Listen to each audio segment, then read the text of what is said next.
இப்போ நமக்கு மனம் ஞானேந்திரம் வரைக்கும் உண்டாயிருக்கு, சூக்கும தேகம் என்பது உண்டாயிருக்குன்னு சொல்லிடுவோம். இப்போ அடுத்தது பார்த்தீங்கன்னா ஸ்தூல சரீரம் உண்டாகணும். ஸ்தூல சரீரம்னா இந்த உடம்பு, இப்போ நமக்கு இருக்கக்கூடியதாக இந்த உடம்பு. இதில் கண்மேந்திரியம் என்பது ராஜசகுண ஆங்காரத்திலிருந்து உண்டாகிறது. அதில் வாய், கால், கை, எருவாய், கருவாய் என்று சொல்லக்கூடிய 5 இந்திரியங்கள் நமக்கு உண்டாகிறது. வாய் என்பது நாக்கு தான், ஞானேந்திரியங்கிறது நாக்கு தான். இந்த வாய் மட்டும் 2த்துல வருது பாருங்க. நாக்கு ஒருத்தர் சுவைக்கும் போதும் இருப்பார், ஞானேந்திரியமாக இருக்காரு, அவரே அதற்கு கண்மேந்திரியமாக இருக்கார், நாக்கு மட்டும். மற்றபடி கை 2, கால் 2. கைங்கிறதுனால பொதுவாக 1, கை 1, கால் 1. எருவாய்னா நம்மளுடைய கழிவு வெளியேற்றுவதற்குரிய உறுப்பு. கருவாய் என்பது இன்ப உறுப்புகள், ஜனனேந்திரியம் இல்லையா, இனப்பெருக்க மண்டலம், அதுக்கான உறுப்புகள்.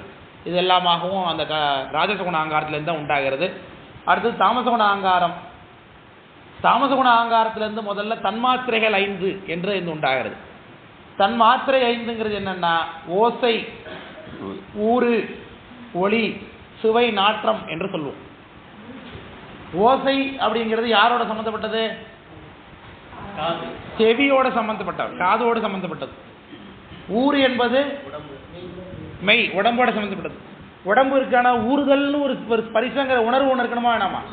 நம்ம மேலே எறும்பு ஒன்று போகுது, போனாக்கா அந்த பரிசங்கிற உணர்ச்சி ஒன்று இருக்கணும்ல, அந்த உணர்ச்சியை தான் தன்மாத்திரைன்னு சொல்கிறது. பார்வையை நிகழக்கூடிய அந்த தன்மையை தான் என்ன சொல்கிறோம்? ஒளின்னு சொல்லுகிறோம். சுவை அப்படிங்கிறது டேஸ்ட், நாக்கோட சம்மந்தப்பட்டது. நாற்றம் என்பது மூக்கோட சம்மந்தப்பட்டது. இதெல்லாம் பார்த்தீங்கன்னா தன்மாத்திரை 5ன்னு சொல்லுகின்றோம். இவற்றுக்கு பேருங்க சூக்கும பூதம்னு இன்னொரு பேர் இதுக்கு உண்டு, அதை அங்கே எழுதாம போட்டிருக்காங்க. தன்மாத்திரைகள் இருக்கு இல்லையா, அந்த தன்மாத்திரைகளுக்கு சூக்கும பூதம்னு பேர். அப்போ அதுலேருந்து யார் உண்டாகுவா? ஸ்தூல பூதம் உண்டாகும். அதான் மாபூதம்னு இதில் எழுதியிருப்பாங்க. ஓசை என்கின்ற தன்மாத்திரையிலேருந்து யார் உண்டாகிறானா ஆகாயம் என்கின்ற பூதம் உண்டாகுது. ஓசையிலிருந்து யார் உண்டாகிறா? ஆகாயம் என்கின்ற பூதம் உண்டாகுது. அப்படி நேராக இருக்கு பாருங்க. நேராக ஊறு அப்படின்னா ஸ்பரிசம். ஆகாயம் என்பது எல்லாம் ஓசை நிகழ்வதற்கு இடமா இருக்கு. அதில் காற்றுங்கிற பூதம் உண்டாகும் போது காற்று மேலே படுதா, அதை ஞாபகம் வச்சுங்க. ஸ்பரிசம். காற்றை எப்படி உணர்வீங்க நீங்கள்? ஸ்பரிசத்தினால தான் உணர முடியும். ஸ்பரிசம் ஊருங்கிற அந்த பூதத்திலிருந்து, உணர்வுலேருந்து யார் உண்டாகிறா? காட்டுங்கிற பூதம் உண்டாகுது. அடுத்தது ஒளி. இதில் இன்னொரு விஷயம் என்னன்னு பார்த்தீங்கன்னாங்க, இந்த இதுவும் உண்டு. ஓசையிலிருந்து ஊறு, ஊரிலிருந்து ஒளி, ஒளியிலிருந்து சுவை, சுவையிலிருந்து நாற்றம். இந்த பேரல் ஆக்ஷனும் உண்டு. அதே மாதிரி ஓசையிலிருந்து ஆகாயம், ஊரிலிருந்து காற்று, ஒளியிலிருந்து தீ, சுவையிலிருந்து நீர், நாட்டிலிருந்து மண். எனவே ஆகாயத்திலிருந்து காற்று, காற்றிலிருந்து தீ, தீயிலிருந்து நீர், நீர்லேருந்து மண். இந்த ஆக்ஷன் உண்டு. அதான் இந்த 5 இருக்குல்லம்மா, இந்த 5 ஒன்றுலேருந்து ஒன்றுக்கு ஒன்று சூக்ஷமானது. ஓசையிலிருந்து தான் ஊர் உண்டாகும், ஊருலேருந்து ஒளி உண்டாகும், ஒளியிலிருந்து சுவை உண்டாகும், சுவையிலிருந்து நாற்றம் உண்டாகும். அதே ஈக்குவலாக பார்த்தீங்கன்னா ஆகாயம், ஆகாயத்திலிருந்து காற்று உண்டாகும், காற்றிலேருந்து தீ உண்டாகும், தீயிலிருந்து நீர் உண்டாகும், நீர்லேருந்து மண் உண்டாகும். இந்த ஆக்ஷன் உண்டு. இப்படியே பார்த்தீங்கன்னா இந்த பொருத்தம், இப்படி பார்த்தீங்கன்னா இங்கிருந்து இந்த பொருத்தம் இப்படி உண்டாகும். நான் சொல்றது, ஆகாயம் அப்படிங்கிற பூதத்திலிருந்து காற்றுங்கிற பூதம் உண்டாகுது, காற்றுங்கிற பூதத்திலிருந்து தீ என்கின்ற பூதம் உண்டாகுது, தீங்கிற பூதத்திலிருந்து தான் நீர் உண்டாகுது, நீருங்கிற பூதத்திலிருந்து தான் மண் உண்டாகுது. இதுதான் உலகம் உண்டாகிறதுக்கான தாற்பயம். இந்த பூதங்கள் விளக்கம் புரியுதுங்களா? மொத்தம் பாருங்க, கட்டத்தை என்னங்க? மாபூதம் 5, தன்மாத்திரை 5, கண்மேந்திரியம் 5, எத்தனை? 15, ஞானேந்திரிய 5, 20, மனம், ஆகாரம், புத்தி, சித்தம் 4 சேர்த்தா 24. இந்த 24 என்ன சொல்றோம்? ஆன்ம தத்துவங்கள். விளக்கம் புரியுதுங்களா? ஆன்ம தத்துவங்கள் பேர். அதுக்கு மேல கட்டத்தை என்னங்க? 25, 26, 27, 28, 29, 30, 31. அதுக்கு மேல 32, 33, 34, 35, 36. மொத்த தத்துவங்கள் எத்தனை? 36. வாங்க, 36 தத்துவம் விளங்குதா இப்படி உண்டாகுதுங்கிறது? இதெல்லாம் உங்களுக்கு சிம்பிள். ரொம்ப நீங்கள் ஞாபகம் வச்சுக்க வேண்டியது, எதுலேருந்து எது உண்டானது ஞாபகம் வச்சுக்கணும் தான். மற்றபடி கை காலாக இருக்குன்னு நம்ம தெரியாதா? இதில் நீங்கள் ஞாபகம் வச்சுக்க வேண்டியது யாராக இருங்க? தத்துவத்துடைய வேலையில சித்தம் புத்தி ஆங்காரம் இவங்களாம் என்னென்ன வேலைங்கிறத பார்க்கணும். சித்தம் இஸ் நத்திங் பட் மூல பிரகிருதி தான் அப்படிங்கிறத நீங்க தெரிஞ்சுக்கணும். இந்த 3 வித்தை ஆராகம் கலை இந்த 3 பேரும் உயிருடைய அறிவித்தி செயலை தோன்றதுக்கு உண்டாகிறாங்கன்னு தெரிஞ்சுக்கணும். இந்த தத்துவங்கள்லாம் சேர்ந்தது தான் புடன்னு தெரிஞ்சுக்கணும். சரிதானே? நேதி காலம் காரியம் மேல உங்களுக்கு தெரியும். நேதினா ஒரு கட்டுக்கோப்பா எல்லாம் நடக்கிறதுக்கு கூடிய தத்துவம். காலங்கிறது டைம் நமக்கு தெரியும். காரியமாகிறது இதுக்கெல்லாம் மூலப்பொருள். இந்த தத்துவத்தை செயல்படுத்துறது யாரு? ஆனந்ததேவன். Very good. இந்த கீழே உள்ள ஆனந்தத்தை செயல்படுத்துறது யாரு? உங்களுக்கு புரிஞ்சுட்டு எல்லாமே அப்ப பிரச்சனையே இல்லை. காரியவாய்க்கு மேல பாத்தீங்கன்னா சிவதத்துவங்கள் என்ன பேர்? அதுக்கு காரிய காரண சரீரம்னு பேர். இந்த தத்துவங்களை செயல்படுத்துறது யாரு? அனாதி பரசி சதாசிவம் தான். அதனால இதுக்கு மேல ஒரு தத்துவம் இருக்கு. அப்ப எல்லாரும் செயல்படுத்துறது பரசிவமே. அதனால சிவதத்துவம்னு பேர். இந்த 36 புரிஞ்சுட்டு இல்லையா? அவ்வளவுதான் 36 தத்துவத்தை இந்த விஷயம் தான். இதை எல்லாம் எடுத்துக்கணும், பயிற்சி பண்ணணும். இப்போ நம்ம உடம்பு தத்துவங்கள் தான் நம்ம உடம்பு. இதுல நம்ம உடம்பு என்ன டீப்பா ஒர்க் ஆகுதுன்னா இந்த ஆகாயம் முதலான 5 பூதங்களுக்கு பாருங்க. இந்த 5 பூதங்களுடைய கூறுகளாக தான் இந்த உடம்பு இருக்கு. விளக்கம் புரியுதுங்களா? அதை ஒரு 60 இருக்கு. 60 தாத்துவிகங்கள் இருக்கு. இந்த 60 தாத்துவிகங்கள் பிளஸ் இந்த 36 மொத்தம் சேர்த்தது 96 விஷயம் சேர்ந்தது தான் இந்த உடம்பு. அதான் சொல்ல போறோம். அதனால தாத்துவிகங்கள் டைட்டில் போடுங்க. எழுதுங்க. எழுதுற வேலை தான் கையால.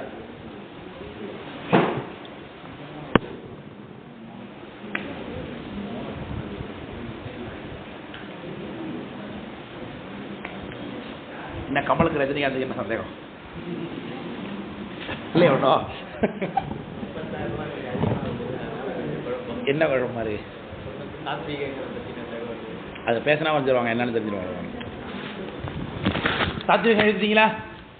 இந்த தாத்வீகங்கள்ல கீழே இருந்து பாருங்க எதை எண்ணணும் அப்படிங்கும் பொழுது இந்த தத்துவங்கள் 5 பார்த்தோம்ல. கடைசியில் 5 தத்துவம் மாபூதம்னு. இந்த மாபூதங்களுடைய விஷயங்களாக நம்ம உடம்புல என்னென்ன இருக்கு அப்படிங்கிறத பார்க்க வரோம். முதல்ல மண் தத்துவம். அதில் மண் அப்படிங்கிற மாபூதத்தில் மண் என்கின்ற பூதத்தினுடைய சம்பந்தமாக உடம்புல என்னென்ன இருக்குன்னா எலும்பு, தசை, மயிர், தோல், நரம்பு. எலும்பு, தசை, மயிர், தோல், நரம்பு. இது எல்லாம் எதனால் உண்டாக்கப்பட்டிருக்கு? மண்ணினால உண்டாக்கப்பட்டிருக்கு. இதெல்லாம் மண்ணினுடைய சாராம்சம் தான். மெட்டீரியல், இதோட மெட்டீரியல்லாம் என்னது தான்? மண்ணு தான். இந்த எலும்பு, நகம்லாம் கெரோட்டின் அப்படிங்கிற ஒரு மெட்டீரியல். இதெல்லாம் ஒரு மினரல் தான், மண்ணில் இருக்கக்கூடிய விஷயம்தான். எலும்பு கால்சியம். கால்சியம் என்னது? மண்ணில் இருக்கக்கூடிய ஒரு பொருள் தான். இல்லை தானே? அம்மன் தானே? அதுமாரி உடம்புல தசை கசை எல்லாமே மண்ணில் உள்ள பொருள் தான். இது மக்கனால என்னவா மாறுது? கொளுத்தினால என்னவா மாறுது? சாம்பல் கைண்ட் ஆஃப் மண்ணு தான். அதுவும் மண்ணாக போகும். சரிதானே? சரி. அடுத்தது நீர்.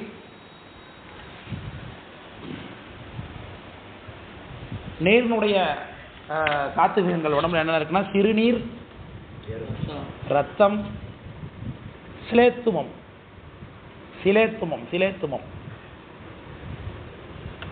வியர்வை,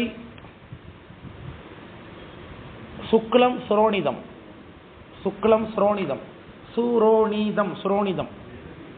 பெண்ணியல் திரவம். அவங்களுக்கு குழந்தை உண்டாகிறதுக்கு பெண்களுக்கு ஏற்படக்கூடிய திரவம். ஆணுக்கு ஏற்படக்கூடிய திரவம் சுக்லம். ரெண்டு சம்பந்தப்பட்டாதான் என்ன ஆகும்? கரு தரிக்கும். சிறுநீர் நமக்கு தெரியும், ரத்தம் நமக்கு தெரியும். சிலேத்துவம்னா சளின்னு அர்த்தம். ஒன்றும் இல்லை, சிலேத்தம்னா சளி.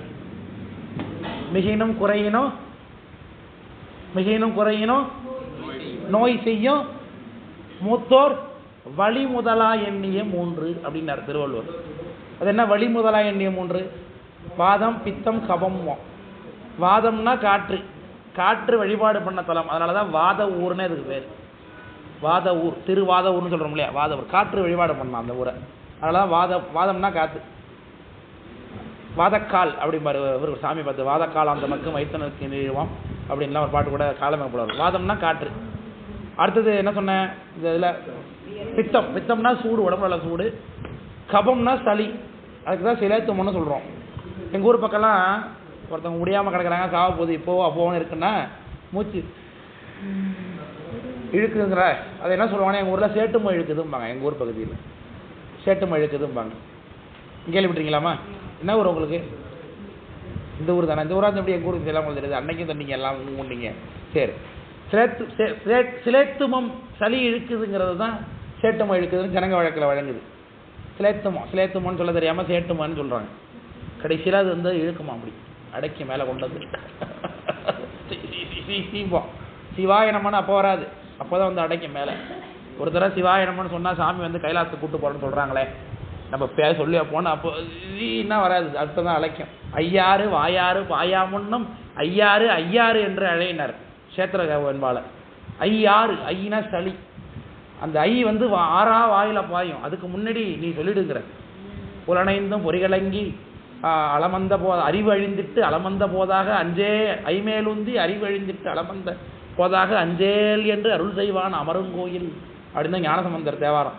ஐ மேல் உந்தி, உள்ள இருக்கிற சளி வந்து மேலே வந்து அடைக்கும், பேச முடியாமல் உயிர் போகிற நேரத்துக்கு. புலன் ஐந்தும் பொறி கலங்கி நிலை மயங்கி அறிவு அழிந்திட்டு ஐமேல் உந்தி அளமந்த போதாக. வெளில பிடிச்சி யம இழுப்பான், உள்ள பிடிச்சி இதில் கழுத்து போட்டு போ, இதில் கழுத்து போட்டு போன்னு இவங்கெல்லாம் இழுப்பாங்க.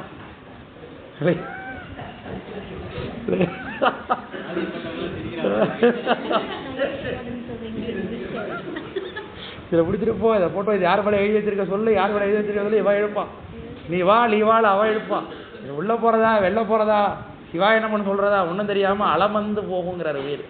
அலமந்த போதாக அஞ்சேல், பயப்படாத நாருக்கேன்னு சொல்லுவார் சாமி. அப்போ எப்போ நம்ம இன்னைக்கு சிவாயனம்னு சொல்லி வச்சுருந்தா அன்னைக்கு சொல்லுவார் அலமந்த போதாக அஞ்சேல் என்று அருள் செய்வான் அமரும் கோயில் வளமந்த மடவார்கள் முழவதிர அப்படின்னு சொல்கிறார் இல்லையா. மந்திகள் கருமந்தி மழை என்று அஞ்சி முகில் வேர்க்கும் திருவையாரேன்னு சொல்கிறார்.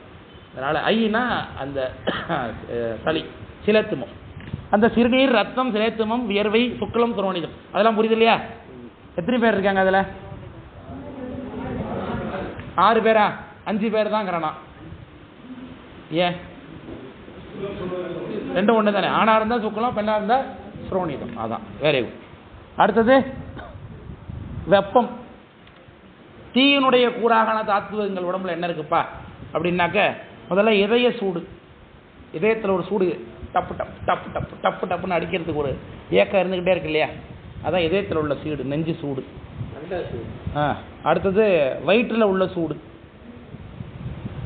வயிற்றில் உள்ள சூடு அதான் அக்னி, HCl நம்ம சொல்லுவோம் இல்லையா.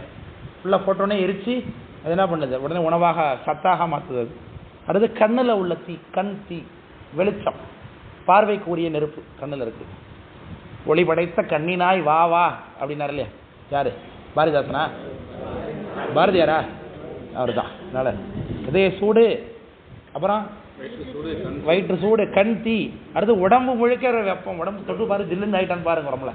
இந்த உடம்புல உள்ள வெப்பம். கடைசியில் மண்டையில் உள்ள சூடு, ஐயா சொன்னது மாதிரி மண்டையில் உள்ள சூடு, அதுக்கு பேர் பைத்தியம்னு பேர். மண்டையில் இருக்கக்கூடிய சூட்டுக்கு பேரே பைத்தியம்னு பேருங்க. அதுக்கு பைத்தியம் கொஞ்சம் முத்திட்டு இருக்கிறோம்ல, அப்படின்னா என்ன அர்த்தம்? இந்த சூடு அதிகமாக போனதுனால கொஞ்சம் மண்டை ஒழுங்காக வேலை செய்யலைன்னு அர்த்தம். அது கூட போனாலும் குறையாக போனாலும் பிரச்சனை, தலையில் உள்ள சூடு. அதனால தான் மிகினும் குறையினும் ஓய்வையும் அது சமமாக மெயின்டைன் பண்ணணும். அது என்ன ஆகிட்டுதுப்பா, அந்த மண்டை கோளாறு ஆனவங்களுக்கே அது ஆகுபயராகிட்டு. ஆனால் உள்ளபடி பைத்தியம்னா என்ன, தலையில் உள்ள சூடுன்னு அர்த்தம். அதனால தான் தலையில் என்ன பண்ணுவோம், எலுஞ்சம்பழம்லாம் தேய்ச்சி குளிப்பாங்க, சூட்டை மெயின்டைன் பண்ணுறது. பித்தம் அதிகமாகிட்டு வரும், மனம் சூடு அதிகமாகிட்டுன்னு அர்த்தம். மண்டை சூடு அதிகமாகிட்டு அப்படின்னா இயக்கங்கள் வேலை செய்கிறது கொஞ்சம் சிரமப்படும். அதனால தான் பைத்தியம். அடுத்தது வாயுக்கள். வாயுக்களுடைய கூறாக இருப்பது 10 பேர்.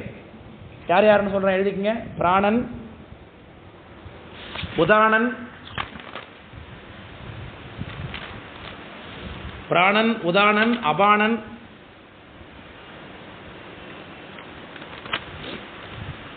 அபானன், சமானன், சமானன், சமானன். அடுத்து வியானன்,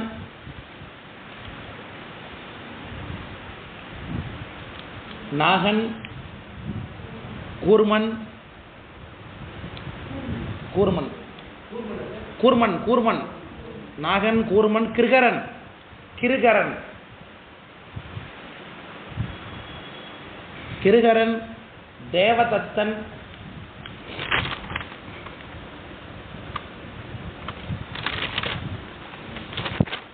தேவதத்தன், தனஞ்சயன். தனஞ்சயன்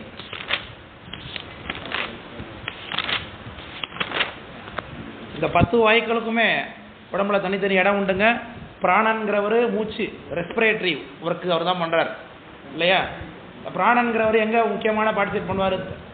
அவத்தைகளில். அவத்தைகளில் சீனியர்ஸ்லாம் உட்காந்துருக்கீங்க.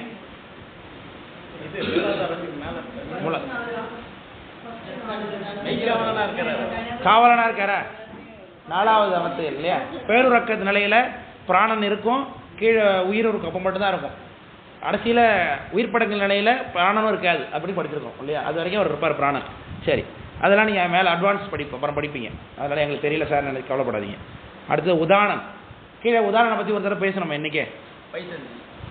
என்ன பேசுவோம்? எங்கே இருப்பார் அவர்? கண்டக்காற்று. உதாரணம் கண்டக்காற்று இங்கே இருப்பார்.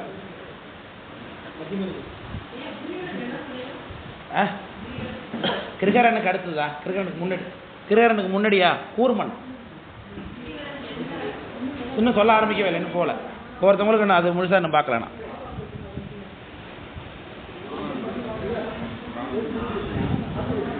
தொடங்க. வாத்திய சத்தம் கேட்டுட்டு இருந்ததுன்னு தான் மூடி வச்சிருக்காங்க.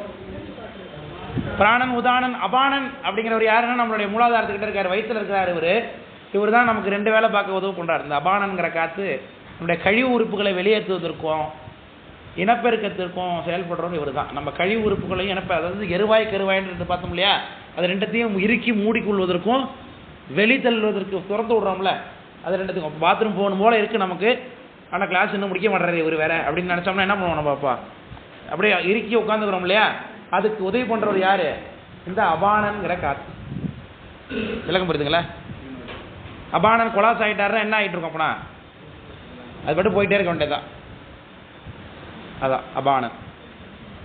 அதனால தான் நம்ம கேஸ் ட்ரபிள் உள்ளவங்க காற்று வெளித்தள்ளுறாங்க இல்லையா? அது பேர் அபான வாயுன்னு சொல்லுவாங்க. அபான வாயு விடுதல். கோயிலுக்குள்ளே அபான வாயு விடக்கூடாதுன்னு சொல்லுவாங்க. அடுத்தது சமானன், வியானன், நாகன். இவங்கெல்லாம் என்ன பண்ணுறாங்கன்னு நீங்கள் கண்டுபிடிச்சி எழுதுங்க. எல்லாத்தையும் சொல்ல நேரம் இல்லை. சமானன் எல்லாம் ஒன்றும் இல்லை. ஒருத்தர் கண்ணில் இருப்பார், ஒருத்தர் தொண்டில் இருப்பார், வாந்தி உண்டு பண்ணுறதுக்கு ஒருத்தர் இருக்கார்.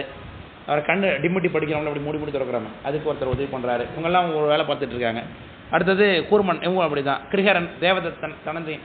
தனஞ்சயனுக்கு மட்டும் என்ன ஒரு ஸ்பெஷாலிட்டினா, அவர் உயிரோடு இருக்கும்போது வேலை செய்ய மாட்டார். அவர் இந்த தனஞ்சயன் அப்படிங்கிறவர் மட்டும் செத்து போனதுக்கு பிறகு டீகம்போஸ் பர்பஸ்க்காக உள்ளவர் இந்த தனஞ்சயன்.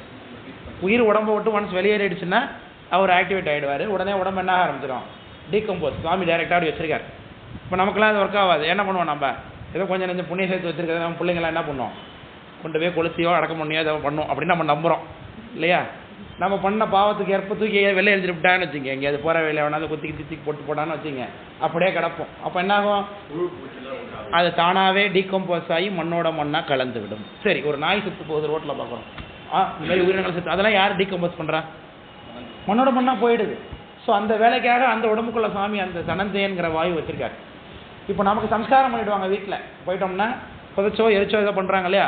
அப்போது அந்த உடம்புலேருந்து அந்த தனஞ்சயன் வெளியே போயிடுவார் ஒர்க்கு. ஏன்னா நம்ம வேலை இங்கே தேவையில்லை, மண் இதுக்கு அப்புறம் அந்த வேலையை பார்த்துக்கும் அப்படின்னு மண்ணோ நெருப்போ அந்த வேலையை பார்த்துக்கும். அதனால் அந்த தனஞ்சயன் இந்த வேலை பார்க்குறாரு. இந்த தசவாயுக்களில் முக்கியமானவங்க அந்த பஞ்சப்பிராணன் சொல்கிறது. பிராணன், உதானன், அபானன், சபானன். இவங்க 5 பேருக்கு தான் ஆகுதி கொடுத்து நம்ம மத்தியான சாப்பாடு சாப்பிட்றோம். நைவேத்தியம் தொடக்கத்தில் சொன்னேன், அதை ஞாபகம் இருக்கா? சரி, ஆமாம். 10 தாய்க்குளம் தான். பஞ்சபிராணோப்பிய தசவாயுன்னு சொல்லுவோம். உபபிராணன், பஞ்சபிராணம் சேர்த்து தான் சொல்லுவோம். அடுத்து ஆகாயம். இந்த ஆகாயத்தினுடைய விஷயங்களாக நம்ம உடம்புல 10 நாடி ஒர்க் ஆகுது. 10 நாடி நம்ம ஃபெமிலியராக நமக்கு தெரிஞ்ச விஷயம் என்னது? நாடிகளில் இடகலை, பிங்கலை, சுழுமுனையும்போம். அது இல்லாமல் ஒரு 7 பேர் இருக்காங்க. அத்தி, அலம்புடை,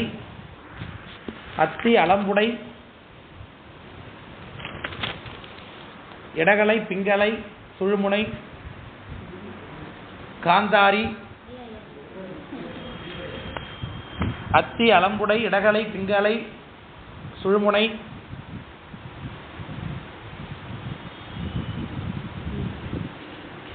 காந்தாரி, குருதை.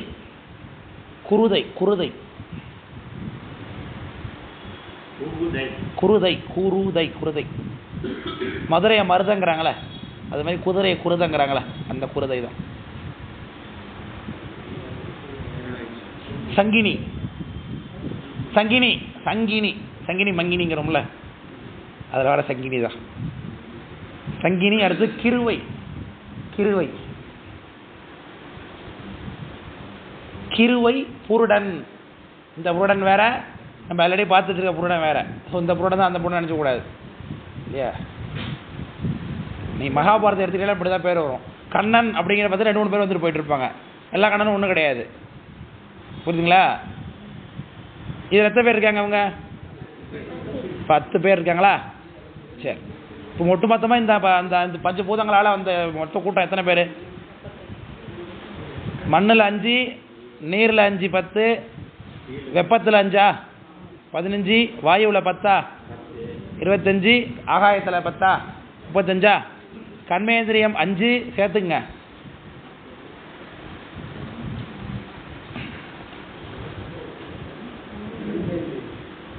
கர்மேந்திரியம் 5, ஞானேந்திரியம் 5. அதாவது செயல்பாடுகள், அதோடைய செயல்பாடுகள் சொல்லுகின்றோம். கர்மேந்திரியத்தினுடைய செயல்பாடுகளாக என்னன்னாக்க, கர்மேந்திரியத்தினுடைய செயல்பாடு அப்படின்னு எழுதிக்கணும். சாரி, நான் கர்மேந்திரியம் 5 சொல்லிட்டேன். கர்மேந்திரியோட செயல்பாடுகள் என்னன்னாக்க, வாயினால, அதாவது வசனம், வாயினால பண்றது என்ன? வசனம். வசன கமன அப்படின்னு சொல்லுவாங்க. அதை வசனம், வாய்க்கு வசனம், காலுக்கு கமனம். கமனம்னா போக்குவரத்துன்னு அர்த்தம். கமனம். கைக்கு தானம். செயல்பாடு, அந்த கருவிகளால் நம்ம அதெல்லாம் செய்கிறோம் இல்லையா? அது. எருவாய் விசர்க்கம். விசர்க்கம்னா விசர்ஜனம் பண்ணிடுறது, இல்லாமல் பண்ணிடுறது, கழிவு, விசர்ஜனம். கருவாய் ஆனந்தம், இன்பம் அனுபவிக்கிறது. அதனால ஆனந்தம். இந்த 5 கர்மேந்திரியங்களோட செயல்பாடுங்க. செயல்பாடு, அந்த கர்மேந்திரியங்களோட செயல்பாடு. அதை வச்சு என்ன செய்யலாம்? இப்போ போக்குவரத்து. எருவாய்க்கு எருவாய்க்கு விசர்க்கம். விசர்க்கம்.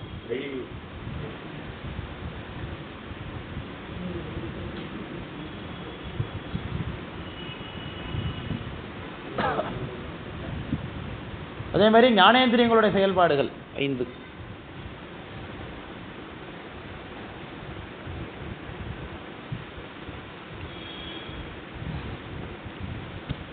ஞானேந்திரியங்களோட செயல்பாடு அதான் ஓசை, ஒளி, சுவை. இது பாருங்க, தன்மாத்திரையிலையும் வரும். இப்போ சொல்ற அந்த செயல்பாடுகள் எங்கேயும் வரும், தன்மாத்திரையிலையும் வரும், இதுலேயும் வரும் செயல்பாடு. தத்துவமாக பார்க்கும்போது தன்மாத்திரை, செயல்பாடுகளாக பார்க்கும்போது தாத்துவியங்கள்.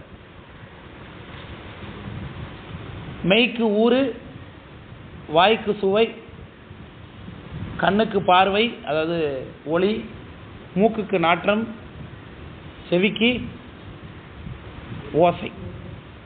இதெல்லாம் அந்தந்த புலன்கள், ஞானேந்திரியத்துக்கு உள்ள விஷயங்கள்.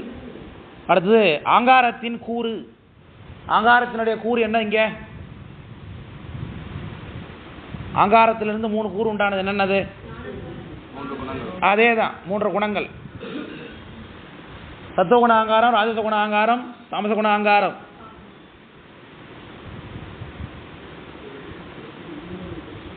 இது வரைக்கும் எத்தனை பேர் வந்திருக்காங்க மொத்தமாக சேர்த்தா? 40, 43, 48. சரி. இந்த விஷயங்களை எல்லாம் வைத்துக்கொண்டு நாம் உயிர் செய்யக்கூடிய குற்றங்கள் 5 அப்படின்னு அதையும் தாத்துவகமாக சேர்க்குறாங்க. 5 குற்றம். காம குரோத லோப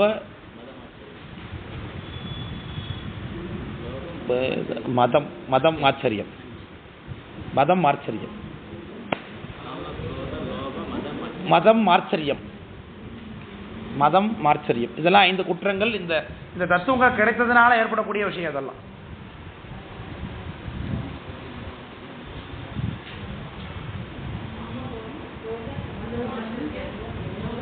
ஆமா, லோபம். லோபம்னா கருமித்தனம். அடுத்து குணங்கள் 3. அது ஆங்காரமாக பிரியும் பொழுது சத்துவகுணம் ஆங்காரம், ராஜசகுணம் ஆங்காரம், தாமசகுணம் ஆங்காரம்னு ஆங்காரமாகவும் இருக்குது. அதே சமயத்தில் ஒவ்வொன்றுமே தனி குணமாகவும் அறியப்படுகிறது. சத்துவகுணம், ராஜசகுணம், தாமசகுணம். ஏன் அப்படி சொல்லிக்கொண்டோம்னா, சத்துவகுணம் இருக்கும் பொழுதே ராஜசகுணமும் வேலை செய்யும், சத்துவகுணம் இருக்கும் பொழுதே தாமசகுணம் வேலை செய்யும். மாறி மாறி ஒர்க் அவுட் ஆகிறதுனால குணம் தனி, ஆங்காரம் தனி. ஆங்காரத்துடைய கூறாகவும் தனியாகவும் குணத்துடைய தனி மூணாகவும் சொல்கிறார்கள். 3 குணம் ப்ளஸ் 4 வாக்கு. 4 வாக்கு நடத்தி கொடுத்துருக்கேண்ணா. ஆமாம், வெரி குட். சூக்கும வாக்கு, வைசந்தி வாக்கு, மத்தியம வாக்கு, வைகரி வாக்கு என்று சொல்லக்கூடிய 4. மொத்தமாக சேர்த்து எத்தனை பேர் வராங்க?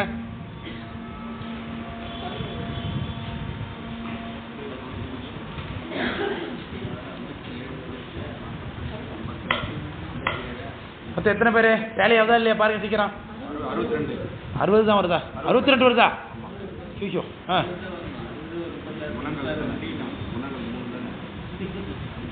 நல்லா என்னங்க எல்லாம் 60 வருதாமே. ஆமாம், குணங்கள் 3. சரிங்க, நானே என்றேன். இந்த மொத்தம் 5 பூதங்கள் சம்பந்தம் உண்டானது எத்தனை பேர்? 35 பேரா? கண்மேந்திரிய விஷயம், ஞானேந்திரிய விஷயம் சேர்த்தா 45. ஆங்காரத்தின் கூறு மொத்தம் 48. 5 குற்றம் சேர்த்து வரும்போது 53. குற்றம் 6. சாரி குற்றம் 5. சாரி 6 குற்றமா 5 குற்றமா? 1 2 3 4 5 தான் இங்கே இருக்கு. 5 குற்றம். காம குரோத லோபம் மதம் ஆச்சரியம், மோகம் இல்லை அதில். மதம் ஆச்சரியம் 5 பேர். 5 குற்றம் சேர்த்து எத்தனை பேர் வந்தாங்க? 53. 53 ப்ளஸ் ஒரு குணம் 56 ப்ளஸ் 4 வாக்கு சேர்த்தா 60. டேலி ஆகுதுங்களே நம்மளையா? 2 எங்கேயோ மிஸ் ஆகிட்டுது. 60 ப்ளஸ் 36 தத்துவம் இல்லையா? 60 ப்ளஸ் 36 தத்துவம் சேர்த்தா மொத்தம் எத்தனை பேர்? 96. இந்த 96 அமைப்புகளும் அமைஞ்சது தான் இந்த உடம்பு. இந்த உடம்பு தான் என்னை போட்டு படாப்படுத்துதுங்கிற அப்பர் சாமி. குரம்பை தன்னுள் 90 அறுவர் நின்று விருத்திதான் தருக என்று வேதனை பலவும் செய்ய பருத்தியால் வல்லவாறு வந்து வந்து அடைய நின்ற. கணக்கு போட்டு முடிச்சிட்டீங்களா இல்லைங்களா? அப்படி பாடம் நடத்திட்டு கணக்கே என்ன போட்டுட்டு இருக்கீங்க? முடிஞ்சிட்டா? 96 வந்துட்டா? அருத்தியாருக்கு அன்பர் போலும் அதிக விரட்டனாரே என்று சொல்லுகிறார். இப்படி 96 விஷயங்கள் சேர்ந்தது தான் இந்த உடம்பு என்று சொல்லுகிறார். இந்த 96 எதனுடைய காரியப்பாடு? இந்த 96 எதனுடைய காரியப்பாடு? மாயையினுடைய காரியப்பாடு. Very good. அப்ப என்ன பாடம் நான் பார்த்து முடிஞ்சிருக்கேன்? அப்போ மாயை. மாயைனா என்ன? மூலப்பொருள், உலகத்துக்கு மூலப்பொருள் இல்லையா? அது காரியப்படும் போது எத்தனை வித மாயையா விரியும்? Very good. சுத்தமாய, அஸ்தமாய, பிரகிருதி மாயன்னு 3ஆக விரியும். இந்த 3 காரிய மாயைகளும் 3ஆக காரியப்படுவதற்கான காரணம் என்ன? ஆணவம் மூலமா? புரியல. சரி, ஏன் 3ஆ காரியப்படுது? 5ஆ காரியப்பட வேண்டியதானே? மொத்தம் ஆன்ம வகை 3 தானே. விஞ்ஞானம், பிரளயம், சகலம் 3 தானே. அதில் 3 பேருக்கு இந்த மாதிரி 3 விதமான பூணங்களை இல்லை.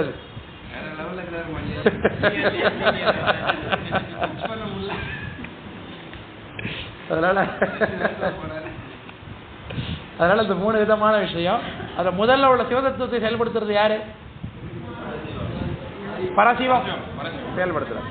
சரிதானே? அதில் இன்னொரு அதிகாரி இருக்காங்க, சாதாக்கியம், மாயசரெல்லாம் அந்தந்த தத்துவ அளவில் அவங்க அதிகாரி. அதில் சுத்த வித்தையிலேருந்து யார் உண்டாகுறா? சுத்த வித்தையிலேருந்து அட்ட வித்யேஸ்வரர் உண்டாகிறார். எழுதிருக்கு சைடில் அனந்தர், தூக்குமார் அவங்கெல்லாம்.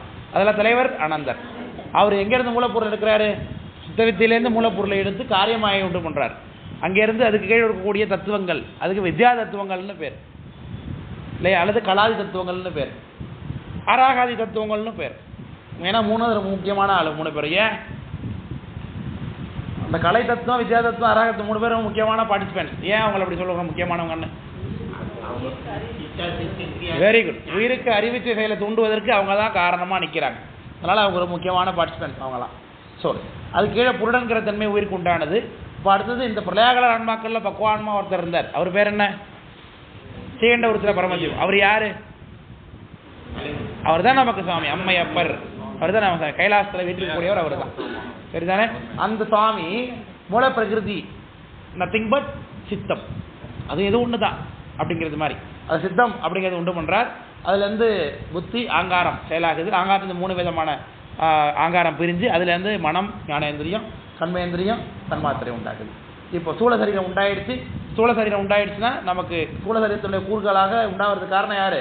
இந்த ஆகாயம் முதலான 5 பூதங்கள். அதனுடைய தாத்விகங்கள் 60 சேர்த்து 36 சேர்த்தனா 96. 96 வடிவங்க அந்த தாத்விகம் ப்ளஸ் தத்துவம் சேர்ந்தது தான் என்னதாம்மா இந்த உடம்பு. விளங்க போகிறதுங்களா? இந்த ஒவ்வொரு உயிரானது இந்த ஸ்தூல சரீரத்திலேருந்து அடுத்தடுத்த மேலே உள்ள பதங்களை அடையும். இந்த பதங்களை அடையும் பொழுது இதுக்கு பதமுக்தின்னு பேர். இது சாலோக சாமீப சாரூபம் இதெல்லாம் புருட தத்துவம் வரைக்கும் அராக தத்துவம் வரைக்கும் போகும். அதாவது சாலோக சாமீப சாரூபம் என்கின்ற அந்த வடிவங்களை உயிர் அடையும். அதற்கு மேலே இருக்கக்கூடிய தன்மைகளை அடையும் பொழுது கைலாசத்திலிருந்து மேலே இருக்கக்கூடிய அடுத்த தத்துவங்களை கடந்து போகும். அதுக்கு மேலே போனதுனால அதுவும் பதமுக்தி தான். ஈவன் உங்களுக்கு நீங்கள் நாத தத்துவம் நீங்கள் போய் சதாசிவர் ஆகிட்டீங்க இல்லையா? சதாசிவர் இருக்கிற பதவியில் நம்மளாம் உட்காரலாம் போய். அதனால ஜனாதிபதி பதவி போல தான் அது. நீங்களும் இப்போ நம்மளை ஜனாதிபதி ஆகிறதுக்கு தகுதி இல்லையா நமக்குப்பா இல்லையா? முயற்சி வேணும் இல்லையா? முயற்சி இருந்ததுன்னா சாமி உங்களை சதாசிவரோட உட்கார வைப்பார் கொண்டு போய். விளக்க முடியுதுங்களா? சதாசிவர் அப்படின்னா அதுக்கு பேர் என்ன? பதமுக்தி. அதுவும் தான். அதுக்கு மேலே பிந்து நாதம் 2 கழட்டி விடணும் சுத்தமாக. அதுக்கு மேலே போனாதான் சுத்தமாக மாயையே இல்லை. அப்பனா என்ன உள்ள? மாயையே இல்லை. அப்புறம் என்ன உள்ள? Very good. ஆணவமும் இல்லை. அப்போ ஆணவமும் இல்லைன்னா உயிர் என்ன நிலையை அடைஞ்சிருக்கப்போ? சுத்த நிலையை அடைஞ்சிருக்கு. சுத்த நிலையாயிடுச்சு, சுத்தமாயிடுச்சு. அப்போதான் ஆணவங்களை என்ன நினைக்கும்? அந்தர்பாவிதமா நிற்கும். இந்த நிலை இந்த நாத தத்துவத்தை கடந்து போகுது இல்லையா? அதனாலதான் உயர் நாதாந்த அமளியின் மேல் அப்படிமாரு குமரகுரு சுவாமி. எங்க இருக்கும்? நீ நானும் எங்க தெரியுமா சந்தோஷமா இருக்கணும்? சாமியை பத்தி கேட்கிறேன்.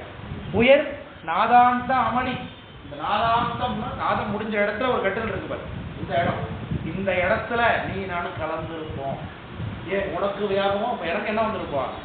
வியாபகம். 2 பேரும் கலந்து இருப்போம். சரி, 2 பேரும் கலந்து இருக்கிறது இருக்கு. 2.5 கலத்தல் நாங்க 2.5 கலக்க மாட்டோம் நம்ம. ஏன்னா 2.5 கலந்தா 2ம் இல்லாமல் ஒன்னாயிடுன்னு அர்த்தம். சிவமும் இல்லாம உயிரும் இல்லாம 2 ஒன்னாயிடுன்னு அர்த்தம் ஆயிடும். அப்படி ஆகாது. சிவம் என்னைக்கும் சிவம் தான், உயிர் என்னைக்கும் உயிர் தான். அப்பவும் உயிர் என்னதான்? சிவருமானுக்கு அடிமை தான். அதனால திருவடியில் கலந்ததுன்னு நம்ம சொல்லுவாங்க. திருவடியில் கலந்துன்னா திருவடினா இங்கே திருவடியே கிடையாது. சாமி எங்க இருக்கு? திருவடி போ. திருவடி உண்டாகுதுப்பா. ஏன்னா அவருதான் வடிவமே இல்லையா? உயிருக்கு வடிவம் உண்டாப்போ அதுக்கு வடிவம். திருவடியில் கலந்துன்னு ஏன் சொல்லுகிறோம்? அப்பவும் உயிர் அடிமை தான். கலந்துட்டுனால ஈக்குவல் கிடையாது. அப்பவும் உயிர் அடிமை தான் சொல்வதற்காக திருவடியில் கலந்துருவோம். அதுதான் நம்ம சுத்த அத்வைதம் நம்ம சொல்லுவோம். சுத்த அத்வைதம்னு நம்ம சொல்லுகின்றோம். விளக்கம் புரிஞ்சுங்களா? இதுதான் மாயை சார்ந்த விஷயம். இப்போ உங்களுக்கு எல்லா இன்ட்ரோ பாடமும் முடிச்சாச்சு. உங்களுடைய தொடக்கத்தில் ஆரம்பிச்சதாகிய முதல் பிரமாணம் பொது பிரமாணம் வேதம், பிராகமம், புராணம், அப்புறம் 12 திருமுறை, 14 சாஸ்திரம், அப்புறம் எங்கே வந்தோம்? பதி, அப்புறம் பசு, அப்புறம் ஆணவம், கண்மம், மாயை. கிட்டத்தட்ட எத்தனை பாடம் முடிஞ்சிருக்கு? 11, 10, 16 பாடம் முடிஞ்சிருக்கு உங்களுக்கு. ஆமாம் தானே? 16 இன்ட்ரோ கிளாஸ் உங்களுக்கு. ஐ மீன் 16 கிளாஸ் நடந்தான்னு தெரியாது. 16 விஷயங்களை நம்ம பேசியிருக்கோம். தனித்தனியாக பேசியிருக்கேன் உங்களுக்கு. மிக முக்கியமாக இப்போ கடைசியாக நடந்துக்கூடிய இந்த 5 டாபிக் பதிய பற்றின விஷயங்கள் அதில் எல்லாம் வைத்திருக்கோம். சாமினா யார், அவருக்கு தடத்த லட்சணம் எது, சொரூப லட்சணம் எது, சொரூப வடிவம் எடுக்கும்பொழுது அவர் எப்படி நவந்தர பேதமாக வருவார். இதில் வந்துட்டு பார்த்தீங்கன்னா நவந்தர பேதம் இதில் அடங்குதா இல்லையா? இப்போ சகல வகை ஆன்மான்னு பார்த்தீங்கன்னா இந்த இடத்துல புருடனில் திருமால் இருக்கார். அவருக்கு கீழே யார் வந்துடுவா? அப்போ இந்த தத்துவங்கள்லாம் பிரம்மா வந்துடுவாருங்களாம். பிரம்மா எங்கே இந்த உடம்பெல்லாம் செயல்படுத்துகிறோம் அவர் தானே. அந்த உடம்பை படைச்சு கொடுத்தது பிரம்மா தானே. அதில் கீழே இருந்து கொண்டு அவரு இந்த தத்துவங்களை செயல்படுத்துவார். பிரம்மாவை திருமால் செயல்படுத்துவார். திருமாலை சீகண்ட உருத்தரை செயல்படுத்துவார். சீகண்ட உருத்தரை அனந்த தேவர் செயல்படுத்துவார். அனந்த தேவரை சதாசிவர் செயல்படுத்துவார். சதாசிவரை பரசிவம் செயல்படுத்தும். சதாசிவரை சக்தி செயல்படுத்தும். சக்தியை சிவம் செயல்படுத்தும். சிவம் தான் பரசிவம். அப்படி கொண்டு போகணும். விளங்க முடியுங்களா? இந்த 36 தத்துவங்களை நீங்கள் சரியாக புரிஞ்சுக்கிட்டீங்கன்னா உங்களை வேறு எந்த சமயமும் உங்களை வந்து ஆட்டி கூட படைக்க முடியாது. நீங்கள் சமயத்துக்கு வானுக்கு கூட முடியாது உங்களை. ஏன்னா நீங்கள் உடனே நீங்கள் சொல்கிற சாமி எங்கே இருக்குன்னு கண்டுபிடிச்சிருவீங்க.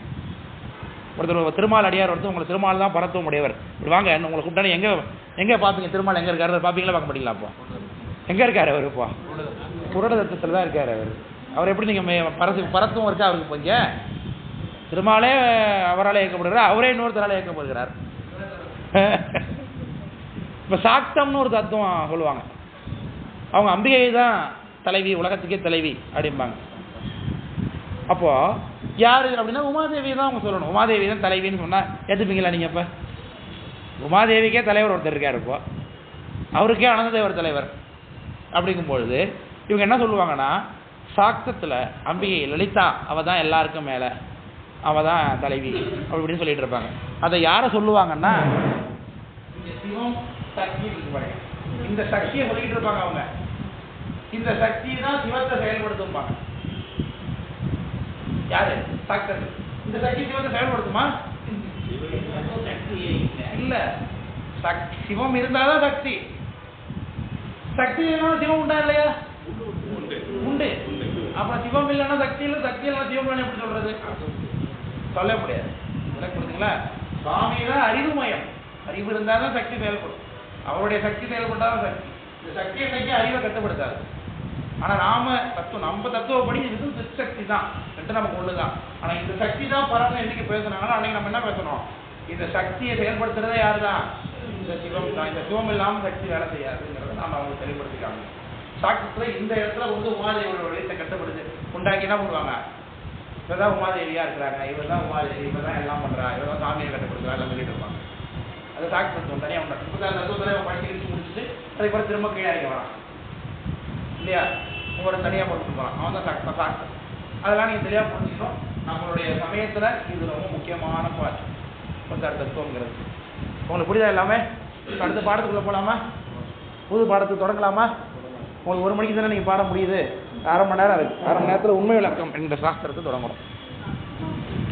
அத்துவா சொல்லவே இல்லை, அதுதான் ஒரு சீனியர் வேணுங்க.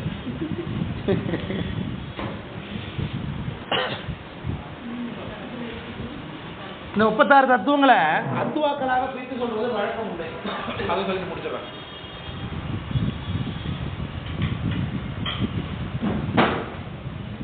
அத்துவாக்கள் எத்தனை சொல்றேன்? 6 இல்லையா? 6 அத்துவாக்கள் ஷடத்துவான்னு சொல்லுவாங்க.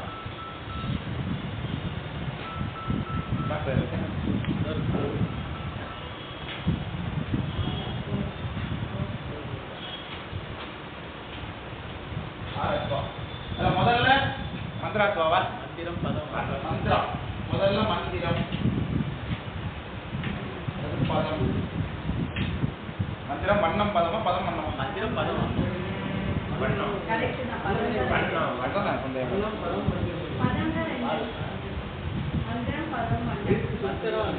முதல்ல உண்டாகிறது மந்திரம்.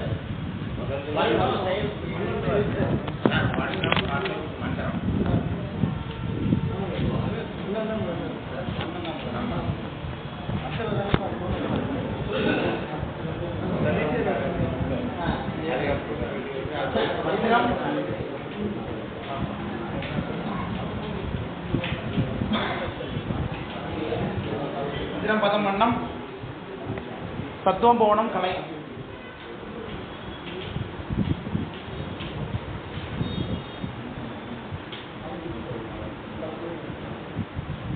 அதாவது இந்த 36 தத்துவம் இருக்கு இல்லையா, 96 விஷயம் இருக்கு இல்லையா, இதை நீங்க இந்த 5 டாபிக்காகவும் பிரிக்கலாம். 36 பிரிச்சு சொல்றீங்க இல்லையா, அது இல்லாமல் இந்த மந்திரம் அப்படிங்கிற தத்துவமாகவும் இது விஷயமாகவும் பிரித்து தனியாக கொடுக்கலாம். மந்திரங்கள் மொத்தம் எத்தனை? நமக்கு 11.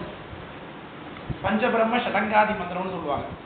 ஈசானம், தத்புருஷம், வாமதேவம், அகோரம், அப்புறம் ஹிருதயம், சிரசு, சிகை, கவசம், நேத்திரம், அஸ்திரம்.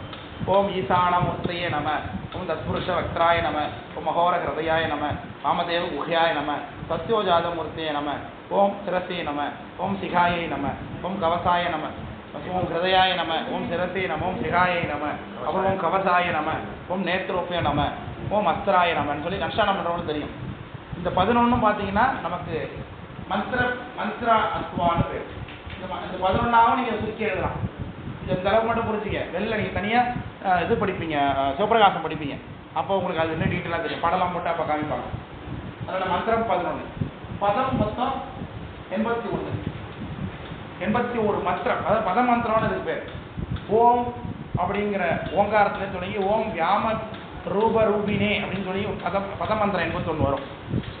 அதனால இந்த தத்துவங்களை எப்படி பிரிக்கலாம்? 36 பதம் 81ஆகவும் பிரிச்சு எழுதலாம். அது எப்படி பிரிச்சு எழுதுறது பின்னாடி வேற டாபிக். அது மட்டும் தெரிஞ்சுங்க. வண்ணம் கீழே சொல்லி கொடுத்தா 51 வண்ணம் அக்ஷரங்களாக இது பிரிக்கலாம். அடுத்து தத்துவம் நமக்கு தெரியும் 36. தத்துவமா பிரிச்சா எத்தனை வருது? 36.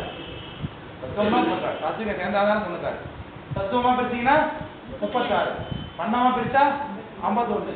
பதமா பிரிச்சா 71. மந்திரமா பிரிச்சா 11. கோணமா பிரிக்கும் போது 228 வருவதில்ல, 224 கோணங்கள். மொத்தம் உலகம் 224 கோணமா இருக்கு. 224 கோணத்துல 36 தத்துவங்களும் செயல்பாட்டில் இருக்கு. அதை காமிக்கிறது அப்படி பிரிச்சு காமிப்பாங்க. கலை 5: நிறுத்தி கலை, பிரதிஷ்டா கலை, நிவிர்த்தி கலை, பிரதிஷ்டா கலை, வித்யா கலை, சாந்தி கலை, சாந்தி அதீத கலை என்று சொல்லி 5 கலைகள் இருக்கு. 5 கலைகளாகவும் இதை நம்ம பிரிக்க முடியும். அதான் பஞ்சகலை. 5 கலை பஞ்சகலை: நிவிர்த்தி, பிரதிஷ்டா, வித்யா, சாந்தி, சாந்தி அதீதம் அப்படின்னு சொல்லக்கூடிய 5 கலைகள் இருக்குது. இது 5லையும் நீங்கள் தனித்தனியாக பிரித்து இதை எப்போ இதை தெரிஞ்சுக்கணும் அப்படின்னாக்க நிர்வாண தீட்சை பண்ணும்போது அது சார்ந்த விஷயங்களுக்காக நம்ம பயன்படுத்தும். இதை நீங்கள் இப்படி தெரிஞ்சுக்கிட்டால் போதும். நிர்வாண தீட்சை பண்ணும்போது குருநாதர் இந்த உயிரை சுற்றி பண்ணும்போது ஒவ்வொரு கலைக்கும் ஒவ்வொரு புவனம், சில தத்துவங்கள், சில வண்ணங்கள், சில பதம், சில மந்திரங்களை தனித்தனியாக எடுத்து ஆவாகனம் பண்ணி அந்த நூலில் ஆவாகனம் பண்ணி நூலை எடுத்து பாவம் பண்ணுவார் குருநாதர். அப்படியே நிர்வாண தீட்சை நடக்கும். அதை சொல்லும்பொழுது தான் உங்களுக்கு இது புரியும். விளக்கம் புரிஞ்சுங்களா? அது புரியாத வரைக்கும் அது நடத்தாத வரைக்கும் இது புரியாது. இப்போ அது நமக்கு தேவையில்லாத டாபிக். இந்த அளவுக்கு சடத்வாவாக இருக்குன்னு மட்டும் தெரிஞ்சுக்க போதும். அத்வா சுத்தி அப்படிங்கிறத நிர்வாண தீட்சை. அதை நீங்கள் சிவபிரகாசம் படிக்கும்போது படிப்பீங்க. இப்போ சிவபிரகாசம் உங்களுக்கு நான் எடுப்பேனா, லீடு படி யார் எடுப்பா? இப்போ சிவபிரகாசம் யாருக்கு உங்களுக்கு எடுத்துட்டு இருக்கேனா உங்களுக்கு? இப்போ அடுத்த வேறு ஆசிரியர் உங்களுக்கு எடுப்பார். அவர் உங்களுக்கு சொல்லித் தருவார். அப்போ இந்த அத்துவாக்களை எப்படி சுத்தி பண்ணுவாங்க அப்படின்னு சொல்லி விளக்கம் புரிஞ்சுங்களா? அவர் சொல்லித்தராரா, சொல்லித்தர மாட்டாரா அப்படிங்கிறது யார் தான் கண்டுபிடிக்கணும்? நீங்கள் தான் கண்டுபிடிக்கணும். ஈவன் நானாக இருந்தால் கூட அன்றைக்கி அப்படி சொன்னீங்களே சார், இது எப்படி சார் இப்படி மாதிரி சொன்னீங்க, நீங்கள் தான் கேட்கணும். ஏன்னா இன்றைக்கி உங்களுக்கு கடத்துவா பற்றி சொல்லி கொடுத்தாச்சு. நிர்வாண தீட்சைனா என்னது? அத்வா சுத்தின்னு பேர். அந்த அத்வா சுத்தி பண்ணும் பொழுது நிர்வாண தீட்சையில் ஒவ்வொரு தத்துவத்தையும் எடுத்து ஆவாகனம் பண்ணுவாங்க. நூலில் பாச சூத்திரம்னு ஒன்று குடுமையிலேருந்து நூல் கட்டவரல் வரைக்கும் கட்டி அதில் ஒவ்வொரு கலை பாட்டாக பிரித்து இந்த தத்துவங்களை அதில் எடுத்து ஆவாகனம் பண்ணிடுவார் குருநாதர். அதுக்கப்புறம் அந்த நூலை எடுத்து ஆகுதியில் கொடுத்துருவார். அப்போ இதெல்லாம் சுத்தியாக எடுத்துன்னு அர்த்தம். பாவனை இது எல்லாமே தத்துவங்களாக இருக்குது. இப்போது சத்துவகுண அகங்காரத்தை தனி தத்துவமாக நம்ம எண்ணுறோமா? சத்துவகுண அகங்காரம், ராஜசகுண அகங்காரம், தாமசகுண அகங்காரம் இருக்குல்ல, அதை தனி தத்துவமாக எண்ணிருக்கோமா? இல்லை. ஆனால் ஒரு தத்துவம் உண்டாகிறதுக்கு ஒரு முக்கியமான காரணமாக இருக்கார். அவரே நம்ம எண்ணலை. இந்த புருட தத்துவத்திலேருந்து தத்துவம் நமக்கு உண்டாகுதா? புருட தத்துவத்திலேருந்து தத்துவம் உண்டாயிருக்கா நமக்கு? அங்கே வந்து தனியாக நின்றுட்டார் அவர். புருட தத்துவோட வேலை என்னன்னு சொல்லி கொடுத்துருங்க ஏதாச்சும் உங்களுக்கு. இப்போ கராக தத்துவத்தோட வேலை என்ன? நிச்சயத்துவம் உண்டு, அதே எழுதியிருக்கோம். புருட தத்துவத்துக்கு எதாவது வேலை எழுதியிருக்கா? அவர் எந்த வேலையும் செய்யல. அதே மாதிரி ஒரு தத்துவம் உண்டாவதுக்கும் காரணமா இல்லை. ஆனாலும் அவரை ஏன் தனி தத்துவமாக எண்ணிருக்கோம்? கேட்குற கேள்வி புரியுதா? அவர் எந்த வேலையும் செய்யலை புருட தத்துவத்தில். மற்ற தத்துவங்கள்லாம் வேலை சொல்லி கொடுத்துருக்காங்க உங்களுக்கு. இவர் எந்த வேலையும் செய்யலை. சரி, அட்லீஸ்ட் வேறு தத்துவம் உண்டாவது காரணமாக நிற்கிறாரா? அதுவும் பண்ணல அவர். அப்புறம் ஏன் சார் அவருக்கு ஒரு கட்டம் போட்டிருக்கீங்க? அவர் ஏன் சார் தனி தத்துவமாக என்றீங்கன்னா, இந்த அத்வா சுத்தி பண்ணும் பொழுது, நிர்வாண தீட்சை பண்ணும் பொழுது இந்த புருட தத்துவத்திற்கு மட்டும் தனி சுத்தி சொல்லப்பட்டிருக்கிறது ஆகமத்தில். அதனால தான் அதை தனி தத்துவமாக எண்ணுகின்றோம் அப்படின்னு ஒரு குறிப்பு சொல்கிறாங்க. இது நீங்கள் எங்கே தேடினாலும் கிடைக்காது. சிவப்பிரகாசத்தில் ஒரே ஒரு பாட்டில் தான் குறிப்பு. சிவப்பிரகாசம் நூலில் புருட தத்துவத்தை ஏன் தனி தத்துவமாக எண்ணுகின்றோம் அப்படிங்கிற கேள்விக்கான விடை அதில் தான் சொல்லப்பட்டிருக்கு. அவர் அத்துவா சுத்தி பண்ணும் பொழுது, நிர்வாண தீட்சை கொடுக்கும் பொழுது புருட தத்துவத்துக்கு என்ன சொல்லப்பட்டிருக்கு? ஒரு தனி சுத்தி சொல்லப்பட்டிருக்கு. தனியாக சுத்தி சொல்லப்பட்டதுனால அவரையும் நம்ம என்ன பண்ணிக்கிறோம்? ஒரு தத்துவமாக எண்ணிக்கொள்ளுகிறோம் என்று விடை உமாயசிவாத்தர் சொல்கிறார். கருத்துரை திருவுருளும் அப்படின்னு அதான் சொல்லுகிறார். எனக்கு சுவாமி உணர்த்தினதை அவர் சொல்கிறார். விளக்கம் புரியுதுங்களா? சரி, அவ்வளோதான். எல்லாம் முடிஞ்சுட்டா?